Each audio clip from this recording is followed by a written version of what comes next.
डर मुझे भी लगा फासला देखकर, पर मैं आगे बढ़ता चला गया रास्ता देखकर। वो खुद ब खुद मेरी जिंदगी में शामिल हो गई, मेरी मंजिल मेरा हौसला देखकर। दर्शकों, स्वागत आप सभी का बिजनेस टॉक में, जो कि सफर है जीरो से हीरो तक का। और आज के सफर में हम आपको ले आए हैं औरंगाबाद के ओरामा जिंग में। यहाँ पर आप काम के तनाव के बाद यहाँ रिलैक्स होने के लिए आ सकते हैं और यहाँ पे गेमिंग के सारे अनुभव ले सकते हैं और कर सकते हैं एंजॉय अपने पूरे फैमिली के साथ। तो आइए शुरू करते हैं अपना मस्ती का सफर।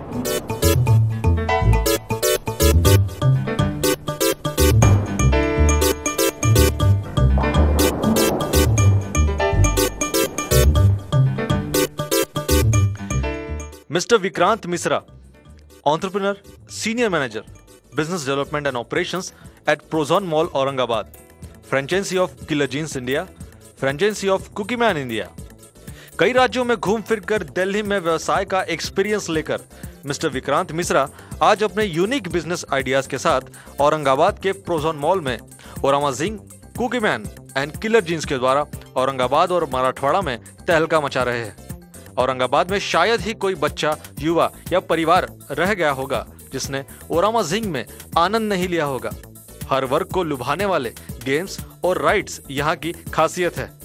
यहाँ आने के बाद आप अपने जिंदगी के तान तनाव दुख सब भूल जाते हैं। विभिन्न प्रकार के कपड़ों के शौकीन अगर आप हैं तो किलर जीन्स शॉप से आप वो शौक पूरा कर सकते हैं। और साथ ही विक्रांत मिश्रा इन्होंने अपने औरंगाबाद को कुकीज का भी शौक अपने कुकी मैन इंडिया इस आउटलेट के द्वारा लगाया है। खाने के शौकीन लोग बेहतरीन हैंडमेड कुकीज खाने के लिए प्रोजोन मॉल के कुकी मैन इंडिया में आते हैं। तो इस प्रकार विक्रांत मिश्रा मिसाल है उन युवाओं के लिए जो व्यवसाय करना चाहते हैं और अपने व्यवसाय को सबसे हटके और सफल बनाना चाहते हैं। दर्शकों, मेरी तो मजा मस्ती हो चुकी, पर आइए अभी वक्त हो चला है बातचीत करेंगे जिन्होंने हमें ये सारी चीजें एक ही जगह इकट्ठा कर लिया। जी हाँ, विक्रांत मिश्रा जो कि जनरल मैनेजर है ओरामा सिंह के, उसी के साथ साथ वे किलर जीन्स के फ्रेंचाइजी जो कि औरंगाबाद में उसके भी वे ओनर है। और उसी के साथ साथ औरंगाबाद शहर के लिए एक नया कंसेप्ट कुकी मैन करके एक नया शॉप भी लेके वो इस मॉल में लेके आए हैं। तो आइए बातचीत शुरू करते हैं। सर, बहुत बहुत स्वागत आपका बिजनेस टॉक में। Thank you so much. Sir, एक बेहतरीन कंसेप्ट जो कि मैं यहाँ देख रहा हूँ ओरामा जिंग करके, जहाँ के सारे खिलौने हैं, ये सारी चीज़ें आपने जहाँ तक एकत्रित करवाई हैं। किलर जीन्स का एक नया फ्रेंचाइजी है आपका, उसी के साथ साथ यहाँ पर कुकी मैन करके एक नया कंसेप्ट लेके आए हैं। बेहतरीन चल रहा है, रिस्पॉन्स बहुत अच्छा लोगों का। पर आपकी शुरुआत कहाँ से, आपका बचपन कहाँ बीता है? देखो जी, मैं औरंगाबाद से नहीं हूँ, यहाँ मैं महाराष्ट्र से हूँ। मैं यूपी में झांसी में बॉर्न हुआ था। मेरे फादर मैनपुरी से हैं। दोनों हम लोग मदर और फादर छोटे छोटे गांव के हैं। मतलब आप झांसी में बचपन आपका बीता वहीं से? मेरा बचपन एक्चुअली काफ़ी अलग अलग शहरों में बीता। मेरे फादर डिफेंस में थे, एयरफोर्स में थे। अच्छा, तो क्या पायलट थे, क्या थे? जी, मेरे फादर पायलट थे। अच्छा, ओके। तो उसमें पापा अलग अलग शहरों में थे। हम लोग आगरा में थे, वेलिंगटन में थे, बैंगलोर में थे, यलहंका। और उसके बाद स्कूलिंग मेरी सारी एयरफोर्स स्कूल से हुई। मैंने कॉन्वेंट भी में भी पढ़ा था मैं आगरा में। और उसके बाद ग्रेजुअली हम लोगों की लास्ट पोस्टिंग दिल्ली में हुई, जहाँ पर फादर ने रिटायरमेंट ली। और उसके बाद आपकी माता जी क्या करती हैं? मदर मेरी हाउसवाइफ है। उन्होंने अपना क्या बोलूँगा, मतलब पूरा जीवन मेरे और मेरी छोटी बहन को उन्हीं को मतलब बढ़ाने में और अच्छे संस्कार देने में बिता दिया। जी। तो पिताजी जो डिफेंस बैकग्राउंड के थे, तो क्या वो स्ट्रिक्ट थे कि कैसे थे? थोड़ा बताइए पिताजी के बारे में, मुझे बताइए। डिफेंस में बेसिकली मैंने तो किसी को नहीं देखा जो स्ट्रिक्ट नहीं है। तो डिफेंस में जितने भी फादर्स हैं, जितनी भी मदर्स होती हैं, सभी लोग स्ट्रिक्ट हो जाते हैं। एक पर्टिकुलर क्या बोलूँगा मैं, एक तरीके से हम लोगों को चलना पड़ता है। एक तहजीब होती है जो हम लोगों को सिखाया जाता है और उसी के हिसाब से हम लोग फिर आगे बढ़ते हैं। सर, आपकी बहन जो छोटी आपने बताया, तो आप दोनों का बॉन्डिंग कैसा था, रिलेशन कैसा था? मस्ती करते थे दोनों भाई बहन कि आप उनके स्ट्रिक्ट थे, होमवर्क वगैरह लेते थे उनसे? नहीं, छोटी बहन को हमेशा मतलब प्यार से रखा और खूब लड़ते थे, खूब झगड़ते थे, खूब मस्ती करी। वो एकेडमिक्स में बहुत अच्छी थी, उससे वो आज भी बहुत अच्छी है, अच्छा काम कर रही है अपना। और मतलब जितनी उसने मेहनत की है, हो सकता है मैंने उसके आधी मेहनत करी हो, लेकिन दोनों के हम लोगों के थॉट्स अलग हैं। हम लोगों का पर आज भी बॉन्डिंग अच्छी है, बॉन्डिंग बहुत अच्छी, ज़्यादा बॉन्डिंग बहुत अच्छी। सर, माता जी ने संस्कार आपको बहुत अच्छे दिए, पिताजी ने अच्छे दिए, बहन का बॉन्डिंग अच्छी रही है। फिर स्कूलिंग और जैसे आपने कहा दिल्ली से ही किया? दिल्ली से जी। मैंने एक्चुअली शुरू की जो स्कूलिंग थी टिल अबाउट 8 मैंने अलग अलग शहरों से की। मैं आगरा में था, बेंगलोर में था, और उसके बाद फिर हम लोग दिल्ली में जब हम लोगों की पोस्टिंग हुई तो उसके बाद लोधी रोड पे एयरफोर्स बाल भारती है, वहाँ से मेरी स्कूलिंग हुई। स्कूलिंग के बाद मैं फादर की तरह पायलट बनना चाहता था, तो फिर मैंने अपना फ्लाइंग का कोर्स किया।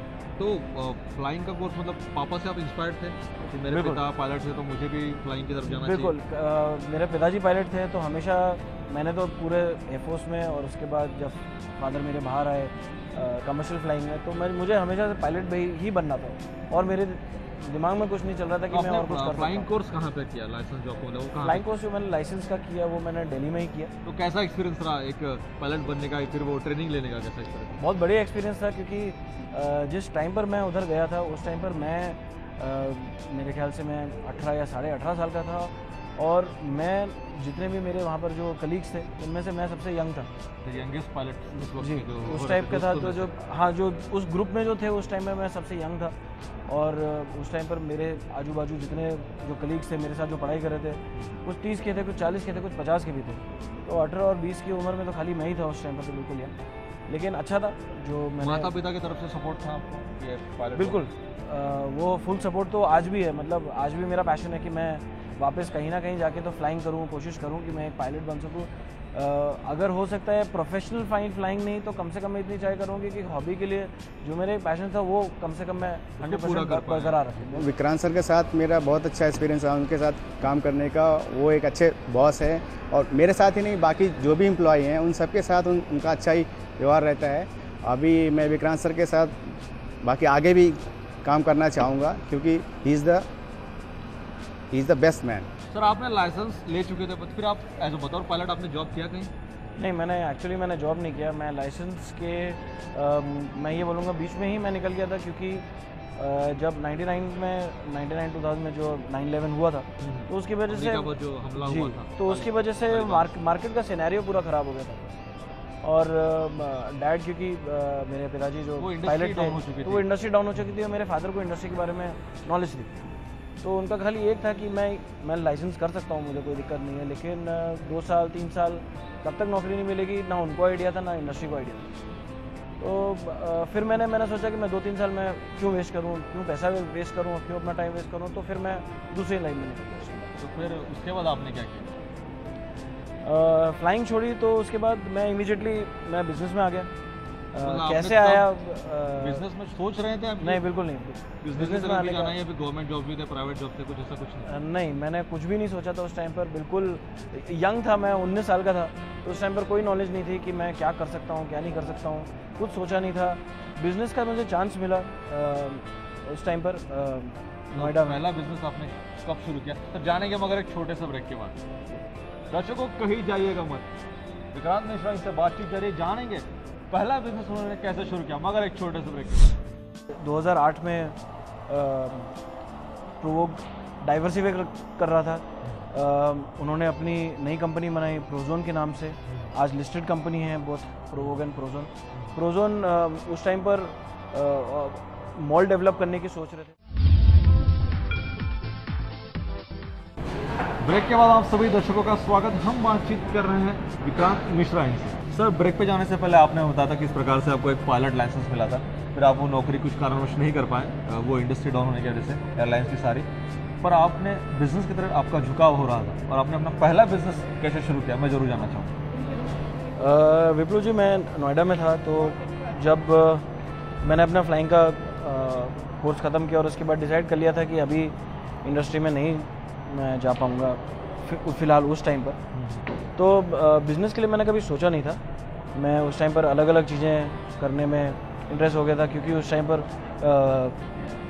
आईटी इंडस्ट्री बहुत डेवलप हो रही थी, बूम कर रही थी। 2001-2 की बात जी, है। तो उसमें मैंने उस टाइम पर अलग अलग कोर्सेज़ किए, लेकिन उसके बाद बिज़नेस का अपॉर्चुनिटी ऐसी आई कि अपने आप आई, एंड घर पे बैठे हुए थे, डिस्कशंस चल रहे थे, तो करते करते मैंने उनको बस ऑफ़र दिया कि मैं आपका स्टोर है हैंडल कर सकता हूँ। तो जब स्टोर हैंडल करने की बात आई तो प्रोवोक जो था आज one of the best fashion brands है कंट्री में, उस टाइम पर वो लोग नोएडा में खोल रहे थे और दिल्ली में काफ़ी नॉर्थ इंडिया में एक्सपैंड कर रहे थे। नोएडा में उन लोगों ने अपना पहला स्टोर खोला। नोएडा का बहुत ही फेमस मार्केट है सेक्टर 18 करके। तो वो आपने कैसे संभाला? आपने सोचा कि आप जी उसके लिए मैंने पहले तो करीब 6 महीने की ट्रेनिंग ली थी। मैं प्रोवोक के जो अलग आउटलेट्स होते थे उन पे जाके मैंने सेल्समैन का मैंने ट्रेनिंग ली। मैं काम कैसा होता है? जी बिल्कुल, काम कैसा होता है उस टाइम बेसिक चीज़ें आपने सीखी? जी बिल्कुल। मतलब जो आज सेल करने के लिए जो लड़कों को काम करने की ज़रूरत होती है वो उस टाइम पर मैंने पूरी ट्रेनिंग ली थी बिज़नेस शुरू करने से पहले। उस टाइम पर मैंने कुछ 6 महीने कुछ काम किया और कंपनी की तरफ से मुझे कुछ 1800 रुपये महीना मिलते थे। एंड उसमें अलग अलग स्टोर्स पे जाके मैंने ट्रेनिंग ली, सेल्स लिया, मर्चेंडाइज के बारे में सीखा, कैसे बिज़नेस हैंडल कर सकते हैं, हाउसकीपिंग कैसे होती है, साफ़ सफाई कैसे रखी जाती है, क्या क्या चीज़ें होती हैं जिससे कस्टमर सेटिस्फाई हो। क्योंकि एंड चीज़ ये होती है कि हो सकता है मेरे बाजू वाला दुकान भी वही चीज़ बेच सकता है, वही कपड़ा बेच रहा होगा, वही शर्ट बेच रहा होगा, लेकिन मैं किसी किस कस्टमर को किस तरह से अट्रैक्ट करूं और किस तरह से वो मेरे साथ ही आके शॉपिंग करें। तो कस्टमर बिहेवियर सेटिस्फेक्शन पे आप ज़्यादा ध्यान दे रहे थे। जी बिल्कुल। प्रकार से आप कर पाएंगे। फिर आपने अपना पहला फ्रेंचाइजी कब शुरू किया? मैंने अपना पहला फ्रेंचाइजी 2001 में शुरू किया था दिल्ली में, नोएडा में। जी बिल्कुल। और करते करते साल भर के अंदर मैंने अपना दूसरा खोला 2002 में लाजपत नगर में। पैसा कहाँ से लाया आपने फिर उतना अमाउंट? मेरा कुछ पैसा तो लेना तो थोड़ा एक महंगा जी उस टाइम पर एक्चुअली आज जैसे हम लोगों को लगता है कि फ्रेंचाइजी के लिए बहुत ही बड़ा इन्वेस्टमेंट होता है। जी बिल्कुल होता है, लेकिन उस टाइम पर मेरे फैमिली ने मुझे सपोर्ट किया। प्रोवोक जो कंपनी है उन लोगों ने मुझे बहुत सपोर्ट किया, अच्छे टर्म्स कंडीशंस दिए थे। और आज मैं तो ये बिल्कुल बोलता हूँ कि अगर आज प्रोवोक की तरफ से मुझे अपॉर्चुनिटी नहीं मिली होती तो हो सकता है मैं इस लेवल पे आज मैं बिज़नेस में कहीं पर भी नहीं हूँ। हो सकता है मैं आज भी कहीं जॉब कर रहा होता, मैं या तो पायलट होता या मैं कहीं और प्राइवेट सेक्टर में जॉब कर रहा होता। सपोर्ट बहुत अच्छी मिली मुझे कंपनी की तरफ से, मेरी फैमिली की तरफ से। मैंने घर से लोन लिया था जो मेरी पूरी कोशिश थी कि मैं जल्दी से जल्दी करूं, तो जी मैंने 2 साल के अंदर अपने पेरेंट्स का जो लोन था पूरा रिटर्न किया। दूसरे स्टोर के लिए मुझे प्रोवोक ने ही लोन दिया एंड प्रोवोक ने ही मेरा बिज़नेस सेटअप किया। पेरेंट्स से थोड़ा सा मैंने पैसा ले रखा था। तो करते करते मैंने 2004 तक मेरे पास 3 आउटलेट्स हो गए थे प्रोवोक के। जी प्रोवोक के मेरे नोएडा सेक्टर 18 में था, लाजपत नगर में था दिल्ली में, और शिप्रा मॉल गाजियाबाद में मेरा तीसरा आउटलेट खुला। मतलब अच्छा खासा बिजनेस आपका ग्रोथ कर चुका जी था प्रोवोक में ही, बिल्कुल कह सकते हैं इस पर। मैंने खाली प्रोवोक की ही फ्रेंचाइजी कर रहा था। और 2004 कितना टर्नओवर हो रहा था उस वक्त का, उसमें कितना सेलिंग हो रहा था, कुछ अंदाज़े से बता पाए तो? हर अप्रॉक्सीमेटली अगर मैं मान के चलूँ हर शोरूम मुझे एवरेज 10 से 12 लाख रुपए का सेल देता था पर मंथ का। जी। एंड जैसे जैसे नए स्टोर्स खुले, कंपटीशन बढ़ा, मॉल्स आए, और उस टाइप जो कंपटीशन था वो अच्छा था, जैसे आज और अच्छा होता चला जा रहा है। तो उसमें सेल बढ़ती चली गई, कस्टमर लोगों को क्या प्रोडक्ट चाहिए होता था तो प्रोवोक देता चला गया। तो उसकी कस्टमर के नीड्स के साथ वो चेंजेस करते गए। बिल्कुल। फैशन में आई थिंक सो प्रोवोक ने हर बार एक नयापन दिया है कस्टमर के लिए। बिल्कुल। शर्ट्स हो, क्लोथिंग हो, पैंट्स हो, शूटिंग्स हो, हर एक में वो एक नयापन देते आ रहे हैं। जी बिल्कुल। तो उसके बाद फिर आपने प्रोवोक तक ही खुद को सीमित रखा और भी कुछ आपने? नहीं, मैंने करीब 2008 तक मैंने प्रोवोक के साथ फ्रेंचाइजी किया। उसके बाद मैं प्रोवोक ने मुझे और अपॉर्चुनिटीज़ दी। प्रोवोक ने मुझे एक्चुअली बॉम्बे बुलाया 2008 में। प्रोवोक डाइवर्सिफाई कर रहा था। उन्होंने अपनी नई कंपनी बनाई प्रोजोन के नाम से, आज लिस्टेड कंपनी है बोथ प्रोवोक एंड प्रोजोन। उस टाइम पर मॉल डेवलप करने की सोच रहे थे। उन लोगों ने औरंगाबाद में प्रॉपर्टी ले रखी थी और वो लोग डेवलप उस चीज़ को कर रहे थे। तो मैं उस टाइम पर मैंने प्रोजोन को ज्वाइन किया और मैंने लीजिंग में था। मैं जितने भी अगर जो ब्रांड्स होते थे अगर मॉल में लेकर आना है तो उनको क्या रेंटल्स में लेकर आना है। स्टार्टिंग से आप इनके साथ जुड़े रहे ऐसा कह सकते हैं? मैं मतलब अगर आज जैसे 2014 तो हाँ मैं करीब 5-6 साल से प्रोजोन के साथ ज्वाइन। प्रोजोन ग्रुप से आप जुड़े हुए हैं। बिल्कुल। और उनका जो इतना बड़ा मॉल यहाँ औरंगाबाद में शुरू किया है तो उसमें भी आपने सहकार्य किया? जी बिल्कुल। मैं मतलब यहाँ पर जब मॉल लॉन्च हुआ था 2010 अक्टूबर में, तो मैं उससे पहले यहाँ पर औरंगाबाद में शिफ्ट हो गया था। और जितने भी मॉल के आपके ऑपरेशंस हैं, मार्केटिंग है, इवेंट्स हैं, ओरामा जो एंटरटेनमेंट सेंटर है उसका पूरा हैंडलिंग, उसका बिजनेस डेवलपमेंट, ऑपरेशंस, गेम्स की जितनी भी सेल हैं, क्या प्रोक्योरमेंट है, सब मैं ही देख रहा था। मतलब ओरामा जिग जो एक प्रकार से खड़ा हुआ, वो जितने भी गेम्स आए वो सारे आप ही के कह सकते हैं। जी बिल्कुल। मैं आइडियाज थे। आपको रुचि थी गेम्स में? शायद मुझे हमेशा से रुचि थी गेम्स में। मुझे तो आज भी गेम्स में बहुत रुचि है। मतलब घर में आज भी मतलब मेरे कमरे में बिल्कुल PlayStation, Xbox, Wii, PS2 हर टाइप के मेरे पास गेम्स हैं। तो वही देखते देखते मैं गेम इंडस्ट्री में आया, लेकिन कभी सोचा नहीं था मैं बिज़नेस में आऊँगा, मैं रिटेल में आऊँगा, मैं गेम इंडस्ट्री में आऊँगा। तो अलग अलग अपॉर्चुनिटीज़ मिलती गई एंड कंपनी के साथ ग्रो होता चले गए। यहाँ पर हमारे पार्टनर्स थे और पार्टनर्स के साथ उनकी नॉलेज, उन लोगों की वजह से बहुत कुछ सीखने को मिला। आज वो लोग भी ग्रो कर रहे हैं अपने एंटरटेनमेंट इंडस्ट्री में अलग अलग शहरों में। हमारा ये 40,000 स्क्वायर फुट का एक एंटरटेनमेंट एरिया है जहाँ पर 4 लेन का बॉलिंग एली है, 5D थिएटर है, रोलर कोस्टर्स हैं, पूल टेबल्स हैं, गेम्स हैं, हॉरर हाउस है। छोटे बच्चों से लेके जहाँ पर 6 महीने का बच्चा हो या वो 60 साल का आदमी हो, तो सभी वर्गों के लिए आपने सब लोगों के लिए हमारे पास स्ट्रेस फ्री करने के लिए आपने जहाँ तक ये सारे इंतजाम करके रखे। जी बिल्कुल। आज किसी भी आप मॉल में जाएं तो आपको हमेशा वही गारमेंट्स के ब्रांड मिलेंगे, आपको वही फूड के चेन्स मिलेंगे। जो डिफरेंट होता है वो एंटरटेनमेंट होता है। आज घर में अगर कोई निकलता है तो उसको 2-3 चीज़ें चाहिए होती हैं। उसको पेरेंट्स उसको लेके जाएंगे खाना खाने के लिए, मूवी दिखाने के लिए, एंटरटेनमेंट कराने के लिए और थोड़ी सी शॉपिंग करने के लिए। इसमें एंटरटेनमेंट का बहुत बड़ा भाग आता है। अगर मॉल एंटरटेनमेंट अच्छा प्रोवाइड कर सकता है तो हर बच्चा अपने पेरेंट्स को लेकर आएगा उसी मॉल में, क्योंकि उसको मालूम है उसको क्या चाहिए एट दी एंड में। वो हम लोगों ने यहाँ पर औरंगाबाद को, मराठवाड़ा को देने की कोशिश करी है। जो सेंटर हम लोगों ने दिया है बहुत कम सेंटर्स दे पाते हैं।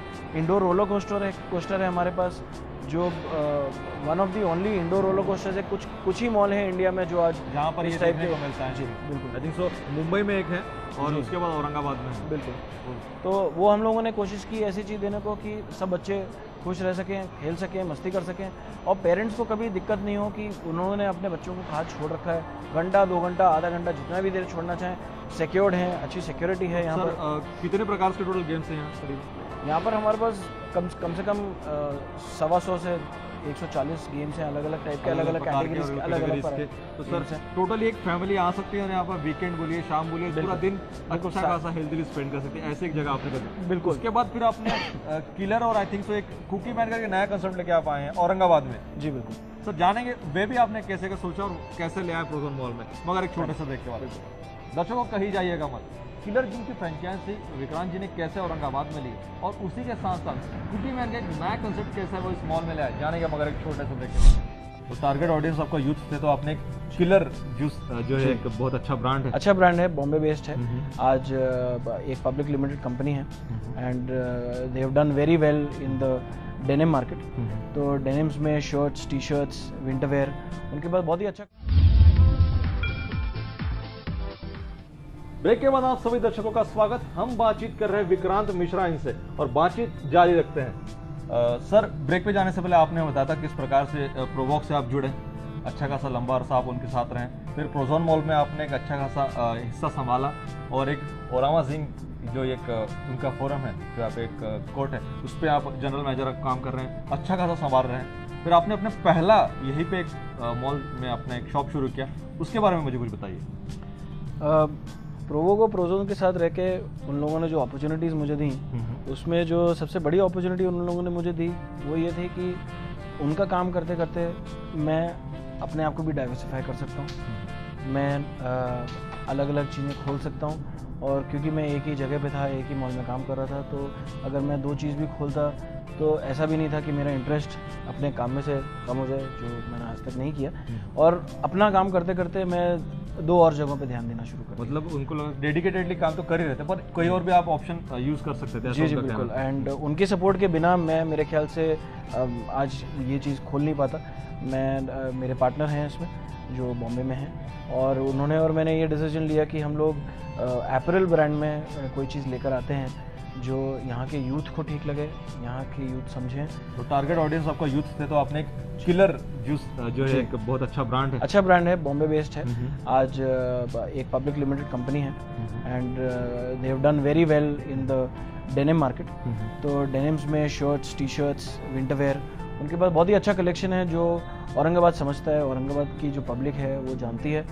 इकोनॉमिक रेंज की जो चीज़ें होती हैं जो ये ब्रांड दे सकता है। सूदिंग कलर्स में सूदिंग कलर्स, लेटेस्ट फैशन। और आज जो क्रिकेट का माहौल है उसमें किलर ने अपनी ब्रांडिंग बहुत आगे तक करी हुई है। जहाँ जितने भी स्टेडियम्स हैं, जितने भी मैचेस होते हैं, उसमें कहीं ना कहीं ब्रांडिंग करते हैं तो लोग एसोसिएट करते हैं एक क्रिकेट के साथ। तो जहाँ पर भी अगर वो लोग देखते हैं उनको लगता है हाँ प्रोजोन मॉल में है तो मैं बिल्कुल जाके खरीदूंगा। तो उसकी वो इस ब्रांड की वजह से हम लोगों ने ये डिसाइड किया कि मेरे ख्याल से औरंगाबाद में हम लोगों को ये ब्रांड खोलना चाहिए। और एपरल्स में क्योंकि मेरा ऑलरेडी प्रोवो के साथ अच्छा रिलेशन था और अच्छा एक्सपीरियंस मैंने गेन किया, तो मैं यहाँ पर आज ये चीज़ कर सकता हूँ। सर, कुकी मैन कुकीज़ का एक अनोखा भंडार आप यहाँ लेकर आए हैं। क्या आप भी फूडी हैं, इसलिए आपने एक नया कंसेप्ट कुकीज़ को लॉन्च किया औरंगाबाद में, इस मॉल में? जी बिल्कुल, मैं तो बहुत बड़ा फूडी हूँ। मुझे खाने पीने का बहुत शौक है और हमेशा से मैं एक यही चाहता था कि अगर मैं कोई भी रिटेल में आके मैं 10 काम करता हूँ तो एंड मेरा मैं जो सोचता हूँ कि हाँ मैं एक अपना या तो खुद का रेस्टोरेंट होगा और औरंगाबाद हो ये नहीं मालूम, लेकिन हो सकता है औरंगाबाद, दिल्ली, बॉम्बे, कहीं ना कहीं मैं ऐसी जगह पे करूं जहां पर मैं अपना एक खुद का रेस्टोरेंट, अपना खुद का एक ब्रांड सेट शुरू करूं खाने का। क्योंकि मुझे इतना शौक था तो औरंगाबाद में मैंने पहले सोचा कि मैं एक थोड़ा सा छोटा कॉन्सेप्ट शुरू करता हूं जो मैं समझ सकूं, मैं भी ट्राई कर सकूं। तो उसमें मैंने कुकी मैन का फ्रेंचाइजी लिया मैंने 2012 में। धीरे धीरे वो बिज़नेस ग्रो हुआ। तो उसमें सिर्फ कुकीज़ है कि और क्या क्या वैरायटी रखते हैं? बहुत सारी चीज़ें हैं। ये कुकी मैन एक ऑस्ट्रेलियन कंपनी है और आज उन लोगों के करीब 100 आउटलेट हैं कंट्री में। तो जी, तो उसका मैंने जो फ्रेंचाइजी लिया उसमें उन लोगों का बहुत सपोर्ट रहा। कुकीज़ हैं, डोनट्स हैं, आइसक्रीम्स हैं, डिफरेंट वेराइटीज़ ऑफ आइसक्रीम्स हैं, कॉफ़ी के फ्लेवर्स हैं, चॉकलेट्स हैं और बहुत सारे। लोगों का रिस्पॉन्स कैसा रहा है उसके कुकी मैन? शुरू में कम था, लेकिन धीरे धीरे हम लोगों ने उसको अच्छा प्रमोट किया, कॉर्पोरेट सेल्स की, दिवाली गिफ्टिंग्स की, क्रिसमस गिफ्टिंग की, जिसकी वजह से लोगों को मालूम पड़ने लगा कि हाँ कुकीज़ को आप खाली एक बिस्किट के साथ कंपेयर नहीं कर सकते। यहाँ पर शुरू में ऐसे भी लोग आते थे जो हमसे बोलते थे कि हम इतने महंगे कुकीज़ क्यों खरीदें, मैं नीचे से जाके एक सस्ता बिस्किट का पैकेट ले सकता हूँ। लेकिन जब उन लोगों ने टेस्ट किया, हम लोग फ्री में टेस्टिंग कराते हैं, लोगों को खिलाते हैं। प्रमोट करने के लिए हम लोग मॉल में घूम के हमारे लड़के, मैं खुद लोगों को बिस्किट्स ट्राई कराते हैं, गर्मा गर्म फ्रेश कुकीज़ हम लोग यहाँ पर बनाते हैं। तो ये एक्सपीरियंस औरंगाबाद ने कभी नहीं देखा था। ये खाली एक्सपीरियंस के लिए ये चीज़ जो डिफरेंट है उसकी वजह से आज ये ब्रांड पिकअप हो गया। मतलब घर घर तक आपने कुकीज़ पहुंचाई, जो कि इंडियन कल्चर में उतना नहीं था पॉपुलर। नहीं है, लोग फॉरेन कल्चर को आपने उनको होमली बिजनेस तक, मतलब घर घर तक पहुंचा दिया। जी बिल्कुल, लोग शादियों पे, घरों में गिफ्ट्स देते समय, दिवाली पे गिफ्ट्स देते समय, ऑफिस में दिवाली पे जो गिफ्ट्स देने होते तो या तो लोग काजू, किशमिश, बादाम देते थे या मिठाइयाँ देते थे। ये पिछले 1 साल में कुकी मैन ने और हम लोगों ने कोशिश की कि इसको चेंज करें कि काफ़ी कंपनीज़ में हम लोगों ने इसको कुकीज़ देना चालू किया। अपनी ब्रांड्स की खुद की ब्रांडिंग कर सकते हैं आप, अगर बॉक्सेस देते हैं तो उसमें खुद की ब्रांडिंग कर सकते हैं, जो बहुत अगर आप ब्रांडिंग के लिए भी कुकीज़ यूज़ हो तो उसके लिए बहुत बढ़िया चीज़ होती है। जो आप फार्मास्यूटिकल कंपनीज़ हैं, ऑटोमोबाइल कंपनीज़ हैं, बड़े छोटे हर लेवल के आदमी आज कंपनीज आके हम लोगों से परचेज किए और उन लोगों को बहुत ब्रांड मिल उसकी वजह से। सर, ओरामा जिंक से और उसके साथ साथ किलर जीन्स की जो फ्रेंचाइजी है उससे और कुकी मैन, इनमें आपने कितने परिवारों को रोजगार दिया या फिर कितने एम्प्लॉय हैं आपके इसमें? अलग अलग जगहों पर मैं इतना मान के चलूँ कि आज मेरे नीचे करीब 40 लोग काम कर रहे हैं। हर लेवल के लड़के हैं जिन्होंने बहुत सपोर्ट किया पिछले 3 साल में इस कंपनी को ग्रो करने में। ओरामा में, एंटरटेनमेंट इंडस्ट्री में, एपरल, किलर में, कुकी मैन में, और हमेशा से ये लड़के मेरे साथ रहे हैं। कुछ लोग छोड़ के भी गए हैं जो कुछ टाइम बाद मेरे पास वापस आए हैं। कुछ लोग हैं जो मेरे साथ पिछले 10 साल से प्रोवोग में हैं, वो दिल्ली छोड़ के यहाँ पर मेरे पास आए। तो बड़ा सपोर्ट उन लोगों का रहा है मेरे पास और कोशिश करते हैं कि ये लोग हमेशा एक परिवार की तरह रहें, एक दूसरे को सपोर्ट करें, कंपनी को सपोर्ट करें, कंपनी इनको हमेशा सपोर्ट करती है। और ये देख के मुझे भी लगता है कि ये लोग आगे जाके ग्रो कर सकते हैं। सर, आपके 5 साल में आप विक्रांत मिश्रा इनको कहाँ देखते हैं? क्या फ्यूचर प्लान्स है आपके? और क्या करने वाले हैं आप? नई कुछ ब्रांचेस खुलने वाले, कुछ और फ्रेंचाइजी? जी, मेरे एंड मोमेंट जैसे मैंने आपको बोला कि मैं फूड में कुछ करना चाहूँगा, तो मेरी कोशिश यही है कि मैं किसी अच्छे मेट्रो सिटी में शुरुआत में अगर औरंगाबाद में कर सकूँ। जी, मैं एक रेस्टोरेंट डालना चाहता हूँ। अभी ऐसा कुछ डिसीजन नहीं है, ना कुछ डिसाइड किया है कि मैं क्या किस टाइप का रेस्टोरेंट आप एक लेकर आ सकते हैं, लेकिन हाँ, मैं कोई एक नई चीज़, नया कॉन्सेप्ट लेकर आना चाहूँगा जो जिससे मैं ग्रो कर सकूँ, जिससे बहुत लोग ग्रो कर सकें, जो कॉन्सेप्ट हो सकता है अभी इंडिया में ना हो। सर बहुत बहुत शुभकामनाएं आपको उसके लिए भी। सर आप अच्छा खासा बिजनेस करते हैं, पर डॉक्टर बी.आर. अम्बेडकर कहते हैं कि हमें 20वां हिस्सा डोनेशन करना चाहिए, समाज को देना चाहिए कि समाज भी बढ़ सके, चाहे आप किसी को भी डोनेट करें। तो आप भी कुछ समाज सेवा करते हैं, कुछ डोनेशन करते हैं अच्छी चीज़ों? जी बिल्कुल, मैं चाहे वो कैश में हो, चाहे वो काइंड में हो, मैंने हमेशा से जब से मैं जुड़ा हूँ कंपनीज़ के साथ, मैंने कुछ ना कुछ डोनेट करने का चालू किया है। उरामा में हम लोग हर दूसरे तीसरे महीने में हम लोग हैंडीकैप बच्चों को, चैलेंज बच्चों को यहाँ पर बुला के लेकर आते हैं और उन लोगों को पूरा एंटरटेनमेंट करवाते हैं। जो चीज़ सारे गेम्स खेलने लगाते हो? बिल्कुल, सारे गेम्स उनको खिलाते हैं। जो ज़रूरी नहीं है वो हॉस्पिटल, वो डे केयर, वो केयर सेंटर उनको दे सके या उनके पेरेंट्स उनको दे सकें, उनको लंच कराते हैं, उनको पूरा मॉल घुमाते हैं कि उनको मालूम पड़े कि जो बाकी लोग करते हैं, मेरे पेरेंट्स या उनके पेरेंट्स, वो लोग क्या करते हैं जो मैं नहीं कर सकता। तो हम लोग ऐसा उनको हर दूसरे तीसरे महीने में किसी ना किसी को बुला के यहाँ पर उनको एंटरटेनमेंट, मतलब खुशियाँ बांटते फिरते हैं, एक कोशिश करते हैं, बिल्कुल कोशिश ज़रूर करते हैं। सर आप अपने पिता से इंस्पायर्ड हुए, पायलट बनना चाहते थे, बहुत कुछ आपने आगे भी किया ज़िंदगी में, आप अच्छे खासे स्टेबल हैं, आपकी सिस्टर स्टेबल है, 40 के आसपास परिवारों तक आप रोज़गार लेकर जा रहे हैं और उनको ख्याल भी रख रहे हैं बिजनेस के थ्रू, समाज सेवा भी आप करते हैं। पर आज के युवकों को आप क्या संदेश देना चाहेंगे, जिन्हें आज मार्गदर्शन की ज़रूरत है, कोई उन्हें गाइड करे ऐसा वो चाहते, तो आप उनको इस चैनल के माध्यम से क्या संदेश देना चाहेंगे? आजकल के जितने भी युवक हैं, लड़के लड़की जितने भी हैं, सब हर अलग अलग लाइंस में जा रहे हैं। यहाँ पर हमारे मॉल में बहुत लोग हैं जो रिटेल में हैं। आज हमारे मॉल में करीब 4,500 से 5,500 लोग हैं जो अलग अलग डिपार्टमेंट में रिटेल में काम कर रहे हैं। अच्छी जगह है। लोग मैं तो बस ये कहना चाहूँगा कि लोगों को एकेडमिक्स पे बहुत ध्यान देना चाहिए, लोगों को पढ़ाई करनी चाहिए, अपनी पढ़ाई पूरी करनी चाहिए और पढ़ाई के बाद हर अपॉर्चुनिटी को करना चाहिए। हर अपॉर्चुनिटी, किसी अपॉर्चुनिटी को मेरे ख्याल से छोड़ना नहीं चाहिए। जहाँ जहाँ जा रहे हैं ठीक से मन लगा के लगन से काम करें।